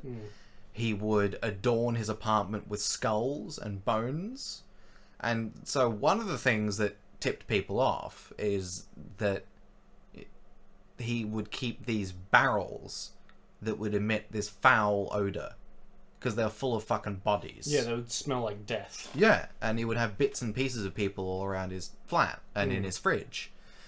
And so You know what really tipped me off was when I went to his house and I looked inside his fridge and there was a guy's head in there. Yeah. It's kind of a red flag. Omni linked me some pictures of a crime scene taken within his house. And it on a table there In Jeffrey Dahmer's house. Yeah. There was a head. There was a pair of hands. And then there was a fully intact penis. Where? On a board. Oh, wow. Just on a board, and it all had flesh on it. It was like it had been removed that day. Yeah. And they just that was just one of the things they found. Yeah. And so when was he arrested? 70s? Early 90s, I think. 90s. Oh, yeah. geez. So I think he grew up in the 70s. Yeah. The film is set in the 70s. Yeah, Does I think so. It have Psycho Killer by Talking Heads in the movie? I don't think so. No, I've you know what I've seen in my recommendeds just a video titled Talking Heads psycho killer with the thumbnail from the movie of My Friend Dahmer. Yeah, I mean, it's And I not to think- say I that the think- song I wasn't think- inspired. No, I think people have just like made a fan edit of the movie or something with that song. Yeah. Yeah. So you know all these things. If you know things about Jeffrey Dahmer, and then you watch it, and then you go, I really feel for this guy. Yeah. I find this person to be a sympathetic character. I feel bad for him. I want to help him. And then at the end of the film, he sees a hitchhiker, a really attractive man who's just come from a film festival, no, a music festival rather, and he pulls over, and he says, "Do you wanna keep partying? Do you wanna have a beer?" And the guy gets in the car and he drives off into the sunset, and then it fades to black, and Yeah. it says, that this individual was never seen again. So yeah, the movie definitely leaves you knowing the fact that this is the Jeffrey Dahmer who goes on to become a serial killer. And So, it makes you like this guy. like or more just like Okay, like is sympathize. probably too much. Like Yeah. you don't sort of go, "Wow, what a swell fella." Yeah. I don't think I wouldn't say that I felt warm feelings about him, but No. I wasn't sitting there thinking, yeah, you fucking get that. Yeah, you have a broken home. Ooh, Yeah, because Bastard. it's interesting when movies portray stuff like that, especially when they are about real people. Yeah. Because you could compare this to two different movies. I think you could compare it to the film Joker, which portrays a similar kind of mental breakdown of a person who kills. But the thing about Joker is that it's a fictional character, right? sure. But then you have, and the movie Joker makes you sympathize with this like piece of shit. Yeah, But because he's from a broken home, he's from like a class that is shit upon by the upper class, and in general his life is just going to shambles. But also he is a psychopathic killer who kind of ends up in the wrong place at the wrong time with a gun. And the weirdest part of I think the best part of that film is that it almost makes you want him to shoot Murray at the end. yeah, You're almost egging him on to shoot him because he's come on the show with a gun. He's like kind of preparing himself for something big like this.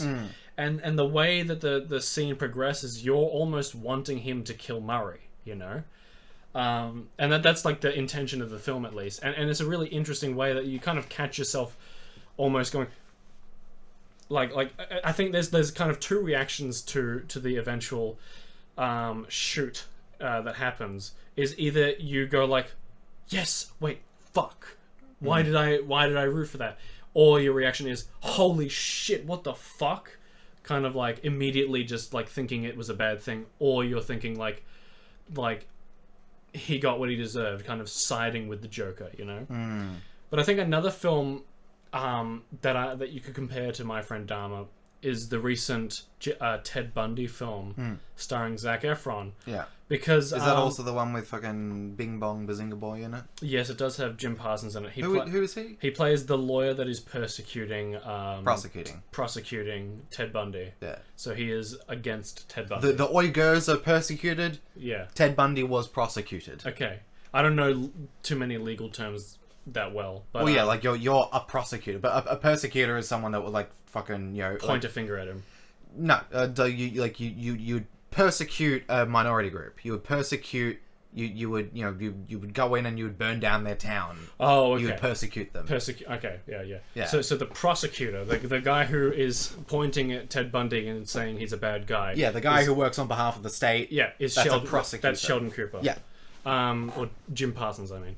Yeah. But yeah, the weird thing about this movie is that I feel that it portrays Ted Bundy in too sympathetic a light. Yeah. Because, yeah, he had that whole thing about being a charismatic, likable guy on the outside. Yeah. And the movie portrays that really well. It does a really good job of showing him being a predator towards women with using his charisma, especially being played by Zac Efron, like one of the nicest, boy next door kind of guys in Hollywood. Yeah. But it also doesn't shy away from showing us the killings and stuff, which I think is in a little poor taste, but it's not too graphic. I think the movie's only rated M. Yeah. It might be MA, I'm not sure. But that the weirdest part of the movie is that Ted Bundy's the hero of the film. You know, that's what I think is wrong with it. I think it does try to portray some events from the perspective of his wife. Especially in just showing how kind of ruined she is by a lot of this. Yeah. But the problem, I think, comes from the fact that Ted Bundy is largely the POV character. Yeah. And there are scenes where he's like, escaping from the courtroom, or he's like, he's trying to get back together with his wife, or he's just like, being portrayed in the kind of sympathetic hero light of the film. And that's where I think the film kind of ruins itself, because Zac Efron is amazing. He has probably the best performance of his career in this film. He is a very convincing Ted Bundy. Yeah. He is just really good with what he's given, right? But the film itself, I think, the direction that it takes with Ted Bundy is a very odd direction. Do you think that, like, what it's trying to say, like, the overall plot is just kind of like, well, why would you do this? Yeah, I can't, because it's been years since I watched the film. Yeah. I can't really remember what the film is trying to say. Yeah. I can only really remember how the film portrayed its central character. Yeah. And that was, I recall, in two sympathetic alike. I would really like you to see the film. It's on Netflix, easy to watch. It's a Netflix film. Yeah. So easy to watch. I would be very interested to hear what you have to say about it. Like, we don't have to talk about it next episode or whatever, because that'll be in a month. Yeah. But I think a really good film to compare to that movie, having kind of, like, a charismatic serial killer lead character who is fictional, is The House That Jack Built. Which basically... Oh, is that the one where he talks to the poet, and and he details all of his... So the killings. narration is of Jack as he is on his way down to the ninth circle of hell. Right. Right? And he gives you his greatest hits of his... Basically, yeah, it's pretty much a greatest hits. And the film... So it's a conversation between Jack and the poet. I can't remember the poet's name. Virgil, that's it. The poet Virgil. And Virgil is the audience surrogate. Virgil is the audience talking to Jack. Yeah. So we're not being led to agree with Jack, but he does make some good points throughout the film. And Sure. it's always worrying when you find yourself agreeing with Jack sometimes. Yeah. And you find yourself... So he has two goals, right? His masterpiece is a house. He wants to make a house. Right. He wants to make the perfect house. He wanted to be an architect, but couldn't become one properly, I guess. But his biggest dream is to build a house. Mm-hmm. He also happens to be a serial killer. Yeah. And you want him to build the house. I think by the time the film ends, you're like, oh, I really want him to build the house. And then, not to spoil it, but at the end of the film, he builds a house out of bodies. And you're like, kind of wish he didn't build the house now. Yeah. But yeah, you find yourself weirdly kind of being not so much like on his side, but like intrigued by him. You want to keep watching him, you know? Sure, Yeah, but I think the film doesn't make him out to be like the good guy or the hero. Yeah. Like, he is portrayed as a fucking like an incel and like a bad guy. I think Lars von Trier probably agrees with him a bit too much. He's the guy who directed the film. Yeah. But he is restrained. tool. He is restrained enough in his direction to make sure that you, the audience, can come up with your own opinion of Jack.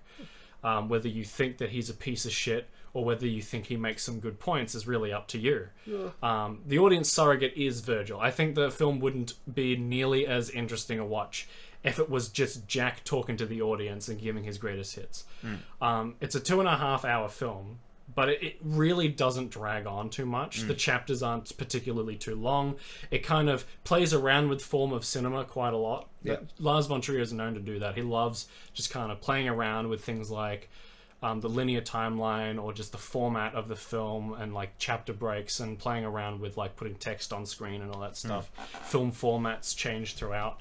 And it's a really interesting film. I'd definitely watch it again.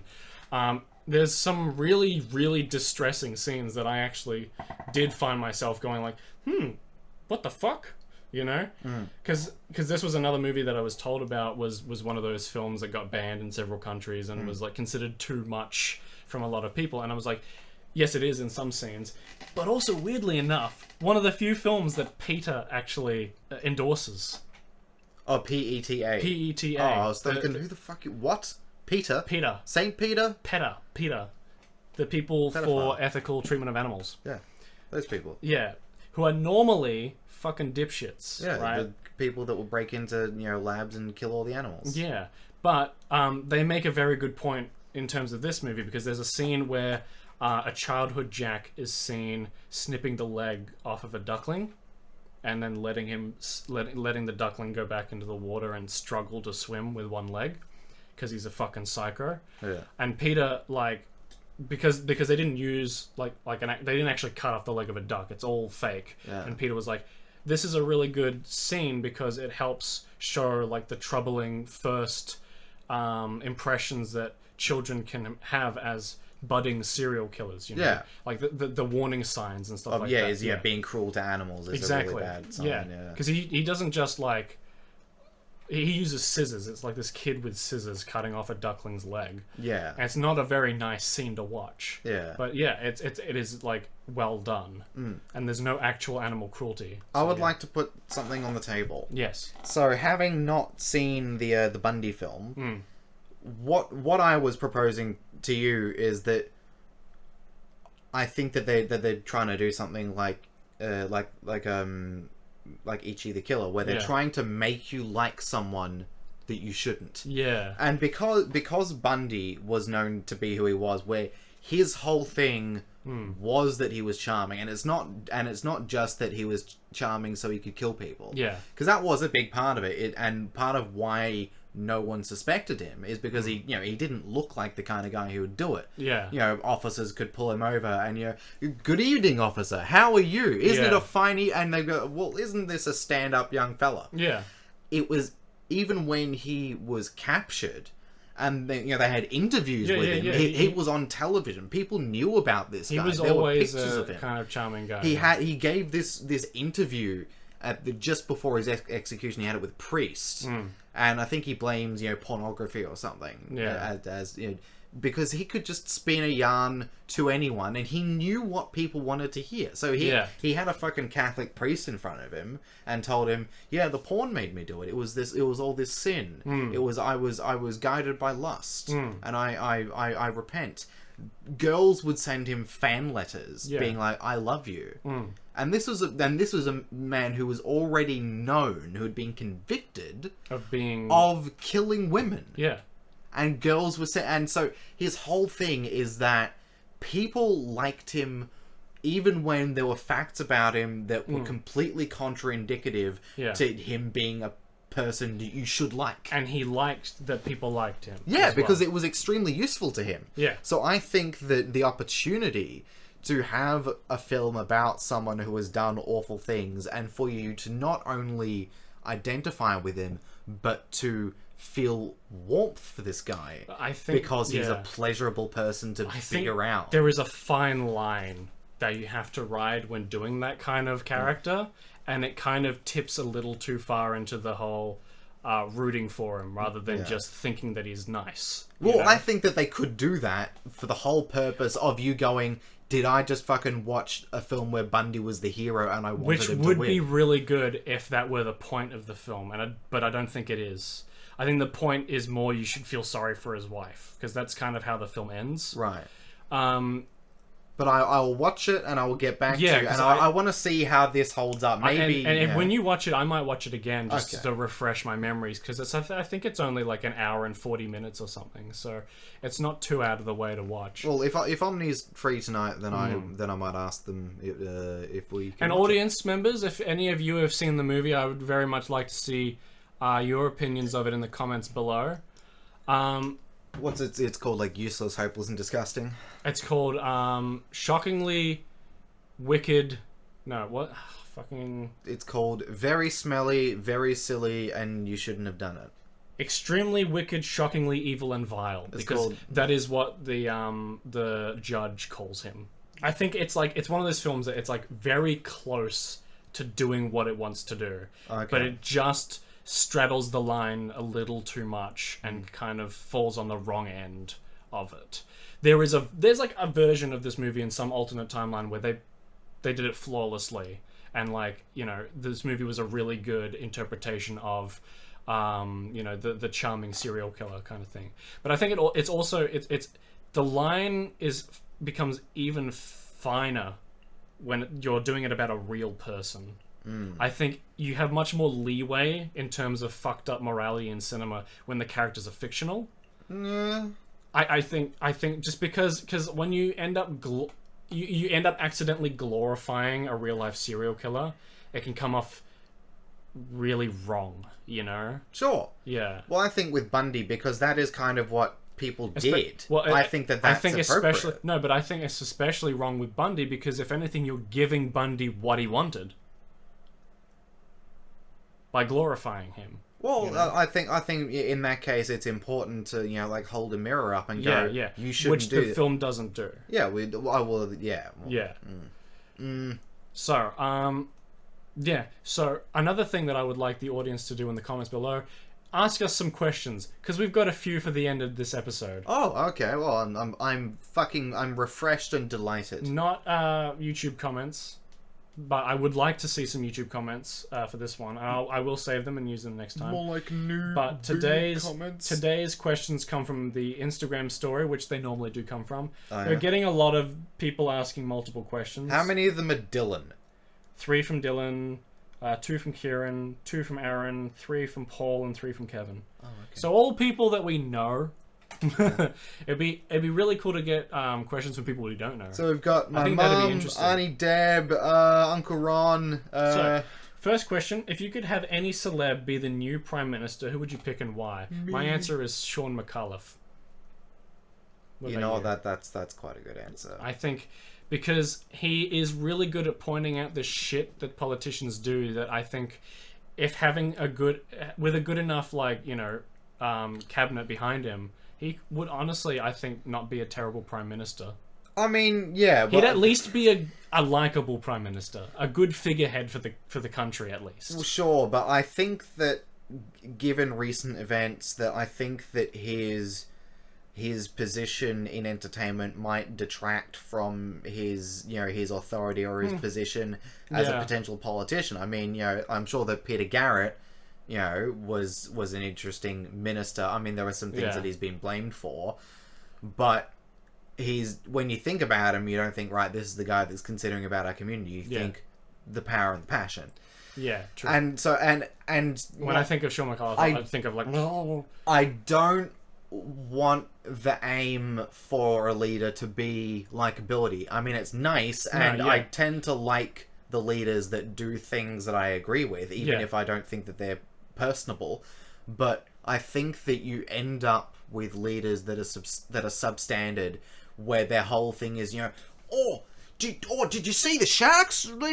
How good's the cricket? Because it's all bread and circuses, and they're not coming and saying, "Hi, my policy is this." Well, I don't think we should have a celebrity as prime minister. I should preface my opinion with, I don't think we should have a celebrity as prime minister. It's occurred to me that that's kind of but like, if we do have one, I think Sean McAuliffe would be fun, or the complete opposite of that, and just getting like the worst possible person for the job, right? Get fucking, I don't know, Warwick Capper. Get him to be prime minister. Fuck it, yeah. Warwick Capper as prime minister. That'd at least be the most entertaining one. It would be a fucking Australian version of Trump. A must-watch underrated TV show. Have you watched any? Well, Smiling Friends. Yeah. Absolutely. We just watched the entire first season of Smiling Friends today. Thank you, Dylan, for the good segue. I will quickly just say that I think it's the funniest show I've ever seen, and funniest adult animated TV show that I've seen in a long time, because there aren't too many really good ones, and a lot of the good ones that were good have kind of faded into not being very good. They've kind of had been around for too long, because I think even Bob's Burgers has kind of started to dip in quality a bit. But like the animation itself is fucking hilarious, which you don't get with a lot of adult animation. A lot of it is just kind of the humor comes from what the characters are doing and what they're saying. Yeah. And that is true of Smiling Friends as well. but how the characters do it is just as funny. Yes. And how they sound I think you get extra joy in watching Smiling Friends when you're an Only Plays fan, because you'll recognize certain people, but you'll still get heaps of joy out of it if you're not. Yeah, I mean, I just love the way that Zach's mind works. Yeah, and Michael is undeniably like a fantastic part of it too. Sure, like I remember seeing his animation YOLO a few years ago and really enjoying it. Which was also made into an Adult Swim show.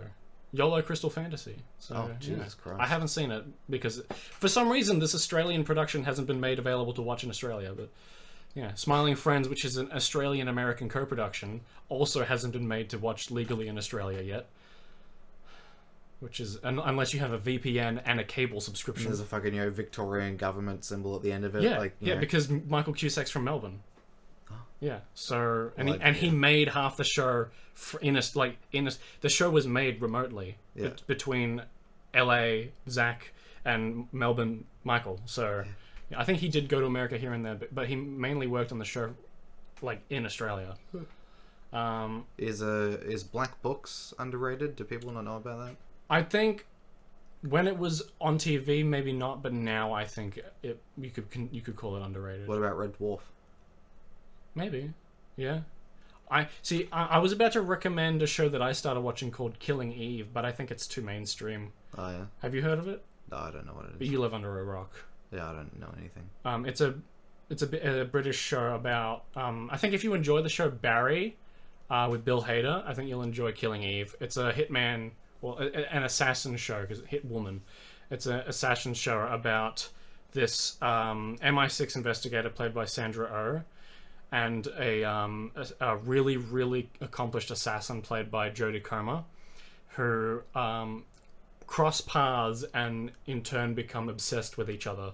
And not so much obsessed with catching the other one or killing the other one, but more so just like infatuated with them, It's like this weird kind of combination of romantic interest and just fascination with this person, And it's they do a really good job of portraying them, but also just filling the show with heaps of twists and turns. It makes a really good use of its 8-episode structure. I've only seen the first season, so I'm really curious to see how it keeps going.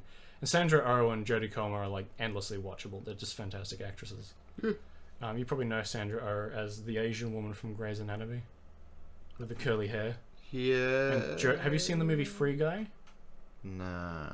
Jodie Comer is the British girl from that. Oh, okay. And she was also recently in the film The Last Duel, and she was amazing in that as well. The Last Duel, another film that got snubbed at the Oscars for some reason. Can you be racist to white people? Yes, of course. That's what racism is. Racism is the discrimination towards a race. Yeah, well, yeah. If you make a derogatory statement about all white people, that's a racist statement. Yeah, it's like the definition of the word is being derogatory towards a group of people because of their race. Yeah. So yes, you can be racist to white people.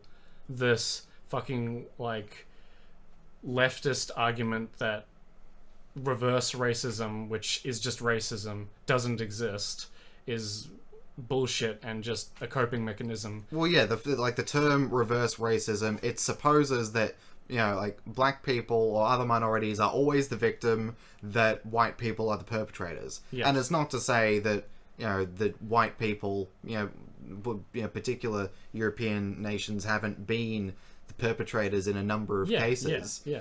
But it's to suppose that people of other races can't be racist, can't discriminate, which is false. Yeah. Very quick answer for that one, which I think pretty much that's completely you're stupid. Yeah. Do better, Dylan. Ask a better question next time. Ligma. How does music affect your everyday life? I listen to it a lot, so if I didn't listen to it, I don't know. I would be sad, yeah. Sometimes I actually got emotional listening to a song last night because I was just really tired. Was it There's No Cock Like Horse Cock? Was it that? No, I don't think I've heard that one. No, I played it for you in the car. Oh, did you? Yeah. By the White Stripes? Or by Jeff Buckley?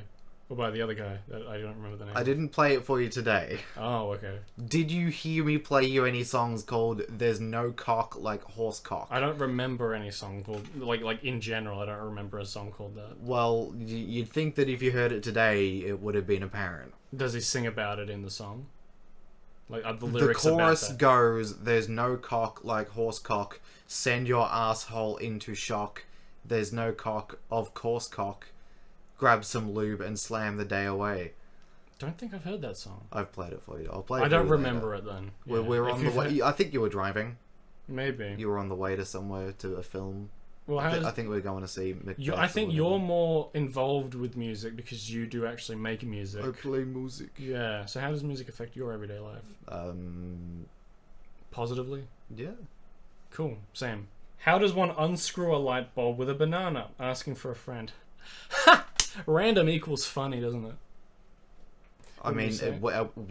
where does the banana come into the equation? Are you Yeah. like gripping the bulb with the banana? I don't necessarily think you need a banana to unscrew a light bulb. I mean, I think that goes out. So you do not. The banana doesn't need to be involved. Yeah. The banana is completely auxiliary to this, but Yeah. someone has fucking jammed this fruit into here. They've said that you have to unscrew this light bulb, but you have to use this banana to do so.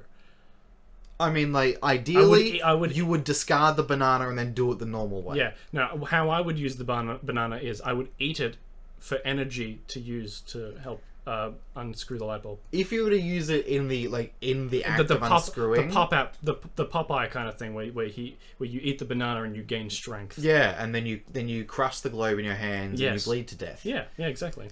I would probably use the skin to get some purchase, but I would use the outside of it, which would be grippier than the inside, which is covered in fucking membrane and fruit and shit. Well, which side is touching your hand then?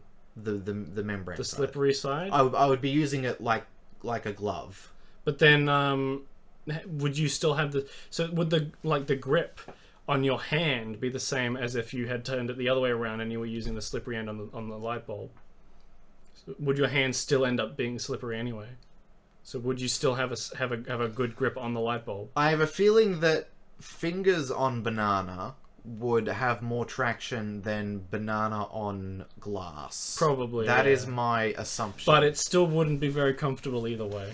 It's the whole premise is stupid Yeah. and should be ignored. I agree. Kieran, do better. If you had to remove one body part, which one and why? Pinky toe. That counts. Fuck you. How small do you want to get? Yeah, well, he didn't say any. He didn't say it had to be particularly big or small. Fuck it. Fucking Pinky toe. toenail. Toenail. Pinky toenail. Pinky toenail. Yeah. Suck it, Aaron. What about appendix? That's going to go bad at some point. I'll take that out. Yeah. You didn't say it had to be like a vital organ or it had to be like an appendage or anything. How about here we go? All 3 wisdom teeth. Go on. Yeah, I have not taken any wisdom teeth out. They've all grown in. That's why you're so perfectly smart. fine. Yeah. I've got 3 wisdom tooth, but not 4. I also only have 3. I'm missing one up here.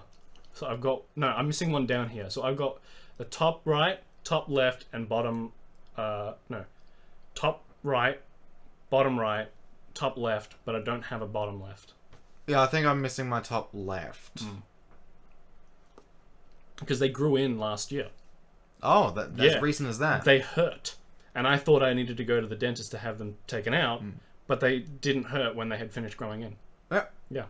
My mouth feels bigger. Unless you're like in so much agony that you can't think, then your teeth are probably not. They did dig impacted. into my cheek a little bit, but that They subsided very shouldn't quickly. do that.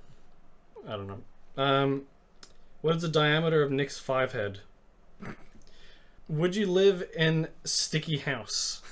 I'm not finished. This is from Paul. Okay. Would you live in sticky house? It's entirely paid for, but forever sticky. The walls and floor.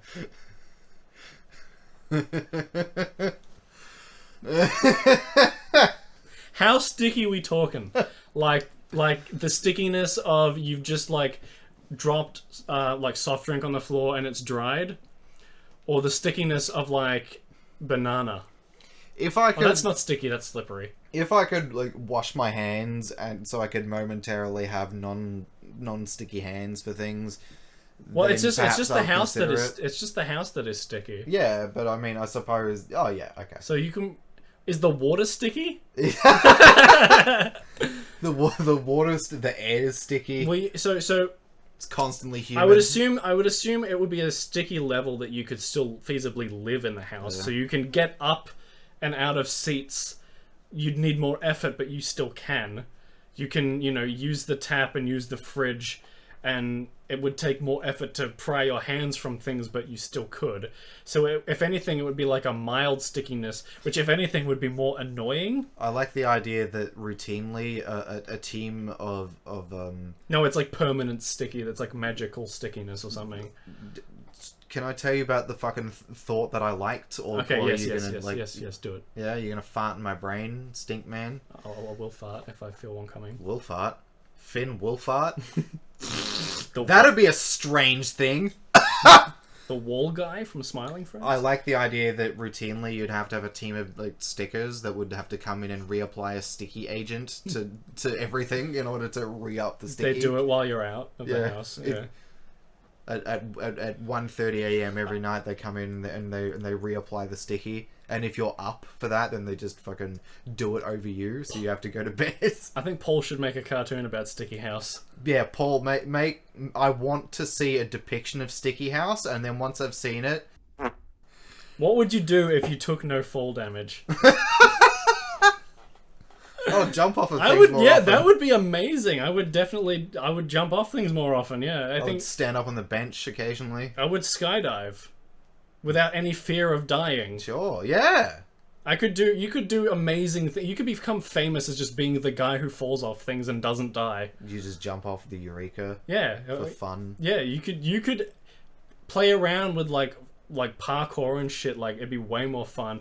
I could get some like really like dangerous shots with my camera and just land on my feet because I don't take any fall damage. Your hair's wet, so you just fling yourself off the Rialto to dry it. Yeah. That would be.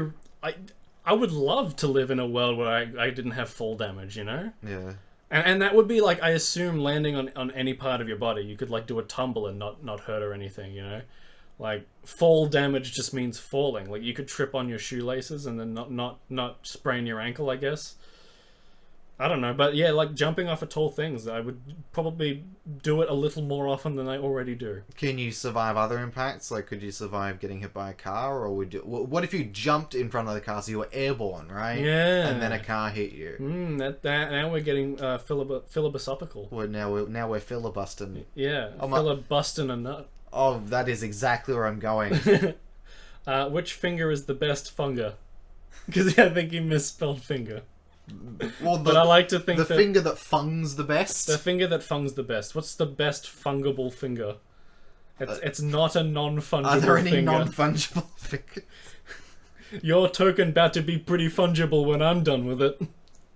No, which finger is the best finger? I think the pointer finger. Yeah, like the index is pretty Useful. Yeah, I mean, when I need It's also... the longest finger is pretty good. I mean, the middle finger's got some good uses too. It's the longest finger, so it can get into places better. But also, you can use it to tell people to fuck off, which is pretty cool. Yeah, but is that funging? Don't know. I'll have to ask him. What the fuck does this mean? Yeah, my go-to for like anything, if I'm so for example, if I were to fing something, which I suppose is similar to funging, Yeah. I would probably start with the index and then correct if things aren't working out. I do sometimes find myself pointing with both my pointer finger and my middle finger. Well, that's just because you're full of tood, dude. Full of two? Tood. Oh, dude. Full of two. That's why you use two fingers. Question from Kevin. Number 2 is poo. Number 2, Burger King foot lettuce. I fucking loved the Chills cameo in Smiling Friends, because they actually got him to do the line. Who the fuck is that? He's the guy who did the Burger King foot lettuce meme. That's Chills. Yeah, well, who was he in the... He was the guy who went number 15. Could I get the number 15 in the cafe? Also, like, the guy that was Shrimp, right? There was a character on YouTube called Jerry Jackson that sounded exactly like the fucking Shrimp. Hello, I am Jerry Jackson. I have a cat what's called Spider-Man. That could be him. Jerry Jackson. Yeah, same guy. That's it. I fucking knew it! Yeah, he's more known as the creator of a show called Salad Fingers. No, I'm not interested. He's Oh, Jerry yeah, Jackson. he's also Jerry Jackson. Yeah. Oh. I really like his short film Cream. I have a dog what's called Ben. Oh, that's why you like it. Okay. No, that's not. I don't know if he's got a dog. Next called question by Kevin. How? Next question by Kevin. How are you two so funny? That's actually what it says. I'm not just being. How? I'm not just circle jerking myself. How are you two so funny? I mean, I resent the question. I refute the premise. I don't know how. I just am. I mean, I'm funny, therefore I am. I mean, I think Nick is funny, and so And I think Ben is so funny. I accept to sit in a room and listen to him make mouth sounds, And I reciprocate that with Ben. and then I come in and I fulfill his mouth dreams. And last question, also from Kevin. Worst Batman? Yeah, Batman is the worst. Who do you think is the worst Batman? George Clooney. Yeah, I would agree. I think he's a pretty good Bruce Wayne, but yeah, George Clooney is not Batman. He's Like, not I a very don't good blame George Clooney. Batman. Oh no! I don't think like the movie. the movie. Like the thing is, like he works like in the movie. He like works pretty well in the context of that movie. Sure, he's a good Batman for that film, but I hate the film. But I still think the movie probably would have been perfectly fine if they kept Val Kilmer for that one as well, because he was pretty good in that in Batman Forever, I think. So if they kept How about Batman Never? Because if they kept Val Kilmer for Batman and Robin, I think the movie still would have been just like pretty much the same, but with at least a better Batman. Yeah. I mean, they kept Chris O'Donnell as Robin. Why couldn't they keep Val Kilmer as Batman? Do you think they can Val arrest him for being a Val Kilmer? See, that would work if his name was Val Killer, unless he killed someone named Mur. Val Kilmer. Yeah, But Yeah, I don't think did. that works. I don't think that joke works. I don't think it's very funny. You don't get to tell me if it works. Yeah, I'll touch your belly. Poke you in the paunch. The pun. The paunch.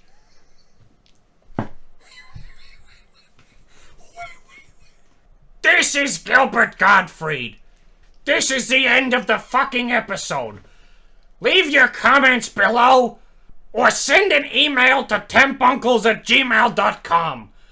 Go and shit your pants.